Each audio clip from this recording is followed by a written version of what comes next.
Actor சமந்தாவும் director Raj நிடிமுருவும் ரிலேஷன்ஷிப்ல இருக்கிறதா சமீபத்துல செய்திகள் பரவிட்டு வந்த நிலையில இன்னைக்கு இவங்க ரெண்டு பேருக்கும் கல்யாணம் நடந்து முடிஞ்சிருக்கு. கோயம்புத்தூர்ல இருக்கிற ஈஷா மையத்துல வச்சுதான் கல்யாணம் பண்ணிருக்காங்க. ஆக்டர் சமந்தாவும் ஆக்டர் நாக சைத்தன்யாவும் 2017ல காதலிச்சு கல்யாணம் பண்ணியிருந்தாங்க. ஆனா ஒரு சில கருத்து வேறுபாட்டால 2021ல இவங்க டிவோர்ஸ் பண்ணிட்டாங்க.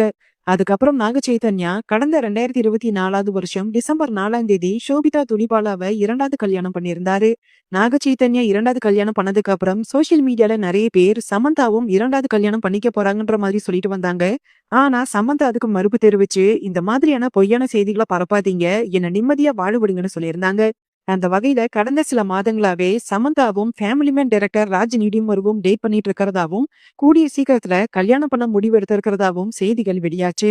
அதை கிட்டத்தட்ட உறுதிப்படுத்துற மாதிரி சமந்தாவும் ரீசெண்டா இன்ஸ்டாகிராம்ல ஒரு போட்டோவை ஷேர் பண்ணியிருந்தாங்க. அந்த வகையில இன்னைக்கு சமந்தாக்கு ராஜ் நிடிமுரு கூட இரண்டாவது கல்யாணம் நடந்து முடிஞ்சிருக்கு. சமந்தாக்கு எப்படி இது இரண்டாவது திருமணமோ அதே மாதிரி ராஜ் நிடிமுருக்கும் இது இரண்டாவது திருமணம் தான். அதாவது ராஜ் நிடிமுருக்கு 2015ல ஷாமிலி டேன்றவங்க கூட கல்யாணம் ஆகி இருந்துச்சு. ஒரு சில கருத்து வேறுபாட்டால 2022ல இவங்க ரெண்டு பேரும் டிவோர்ஸ் பண்ணிருக்காங்க. டிவோர்ஸ் பண்ணியிருந்தாலும் ஷாமிலி இப்ப வரைக்கும் ராஜ் நிடிமுரு கூட எடுத்துக்கிட்ட போட்டோவை இன்ஸ்டாகிராம்ல டெலீட் பண்ணாம அப்படியே தான் வச்சிருக்காங்க. மேலும் தொடர்ந்து ராஜ் நிடிமுருவை மறைமுகமா தாக்குற மாதிரி நிறைய போஸ்டையும் ஷேர் பண்ணிட்டு வராங்க. அந்த வகையில இப்ப ஷாமிலி ஷேர் பண்ணிருக்கிற இன்ஸ்டாகிராம் ஸ்டோரி ஒண்ணு இப்ப சோசியல் மீடியால பயங்கரமா வைரல் ஆகிட்டு இருக்கு.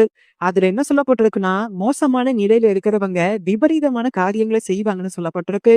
ஷாமிலி இதுல சமந்தா மற்றும் ராஜ் நிடிமுருவை தான் மறைமுகமா தாக்கியிருக்காங்கன்னு புரிஞ்சுக்கிட்ட நிறைய பேர், உங்களோட வருத்தம் எங்களுக்கு புரியுது, ஆனா உங்களுக்கு டிவோர்ஸ் ஆகிருச்சு, சோ மூவ் ஆன் ஆகுங்கன்னு சொல்லிட்டு வராங்க. இன்னும் ஒரு சிலர் என்ன சொல்றாங்கன்னா, சமந்தானாலதான் நீங்க ரெண்டு பேரும் பிரிஞ்சிட்டீங்கன்னு புரிஞ்சுக்க முடியுது, கர்மா அவங்கள சும்மா விடாதுன்னு சொல்லி ஷாமிலிக்கு சப்போர்ட் பண்ணி பேசிட்டு வராங்க.